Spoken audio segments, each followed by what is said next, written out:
ஜெய் ஜெகநாத். பூரி ஜெகநாத் கோயிலில் ரத் யாத்திரா நடக்கும்போது, அதாவது தேர் திருவிழா நடக்கும்போது, ஒடிசாவில் இருக்கிற எல்லா ஊர்லேயுமே ஜெகநாத் கோயில் இருக்கும். அந்தந்த கோயில்லையுமே தேர் திருவிழா நடத்துவாங்க. இப்போ நீங்கள் எந்த ஊரில் நடைபெற தேர் திருவிழா பார்த்துட்ருக்கீங்க அப்படின்னா, ஒடிசா மாநிலத்தின் கட்டக் டிஸ்ட்ரிக்டில் இருக்கிற டிகிரியா அப்படிங்கிற இடத்துல நடைபெற தேர் திருவிழாவை தான் பார்த்துட்ருக்கீங்க. பூரி கோயிலில் எப்படி 3 பேருக்கும், அதாவது பாலபத்திரர், சுபத்திரை, ஜெகநாதருக்கு தனித்தனியாக தேர் வச்சுருப்பாங்களோ, அதே மாதிரி தான் இந்த ஊர்லேயும் 3 பேருக்குமே தனித்தனியான தேர் வச்சுருக்குறாங்க. அதை நம்ம எப்படி எந்த சாமி அந்த தேருக்குள்ளே இருக்குது அப்படிங்கிறத தெரிஞ்சுக்கலாம். அப்படின்னா, ஒவ்வொரு தேர்லையும் மேலே கட்டியிருக்காங்க பார்த்தீங்களா, அந்த துணியோட கலரை வச்சே அந்த தேருக்குள்ளே எந்த சாமி இருக்குது அப்படிங்கிறத தெரிஞ்சுக்கலாம். எப்போவுமே ரத் யாத்ரா அப்படின்னாலே ஃபஸ்ட்டு வரக்கூடிய தேர், அதாவது ஃபஸ்ட்டு இழுத்துட்டு வர தேர் என்னன்னு பார்த்தீங்கன்னா பாலபத்திரரோட தேர் தான். அவரோட தேரில் மேலே பச்சையும் சிகப்பும் கலந்த கலர்லான துணியினால் கட்டியிருப்பாங்க. 2வது சுபத்திரை தேர் வரும். சுபத்திரை தேரில் மேலே சிகப்பும் கருப்பும் கலந்த கலர்லான துணியை கட்டியிருப்பாங்க.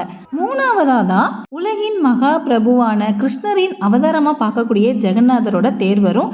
அந்த தேருக்கு மேலே மஞ்சளும் சிகப்பும் கலந்த கலர்லான துணியை கட்டியிருப்பாங்க. அடுத்ததாக அந்த தேருக்குள்ளே இருக்கிற சாமியை பார்த்தீங்க அப்படின்னா, கார்மேக வண்ணன் கிருஷ்ணன் அப்படிங்கிறதுனால ஜெகநாதோட உருவம் எப்பவுமே கருப்பு கலரில் இருக்கும்.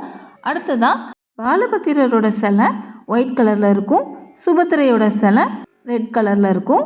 கோவிலில் கடவுளோட சிலைகள் பெரும்பாலும் கல்லினாலோ இல்லை ஏதாவது ஒரு உலோகத்தினாலோ பண்ணதாக இருக்கும். ஆனால் ஒடிசாவில் இருக்கிற எல்லா ஜெகநாதர் கோயில்லையும் பாலபத்திரர், சுபத்திரை, ஜெகநாதர் 3 பேரையுமே மரத்தால் தான் செஞ்சு வழிபடுறாங்க. பொதுவாக கோயில் கும்பாபிஷேகம் எப்படி 12 வருஷத்துக்கு ஒரு திருப்பு பண்ணுறாங்களோ, அதே மாதிரி தான் அந்த கோயிலில் இருக்கிற சிலைகளையும் புதுசாக மாற்றுவாங்க. அதுக்கு பேர் நபகலேபரா அப்படிங்கிற ஒரு சடங்கு. இதையும் திருவிழா மாதிரி நல்லா பெருசாக கொண்டாடுவாங்க.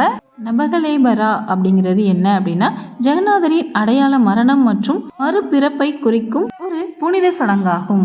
இந்த வீடியோவில் ஜெகநாத் கோயிலோட தேரில் இருக்கிற டிஃப்ரென்ஸை பார்த்தீங்க. இன்னும் நிறைய டிஃப்ரென்ஸ் இருக்குது. அது என்னென்ன அப்படிங்கிறதையும் பூரி ஜெகநாத் கோயிலோட சிறப்பம்சங்களையும் நம்ம அடுத்த வீடியோவில் டீட்டெயிலாக பார்க்கலாம். ஜெய் ஜெகநாத்.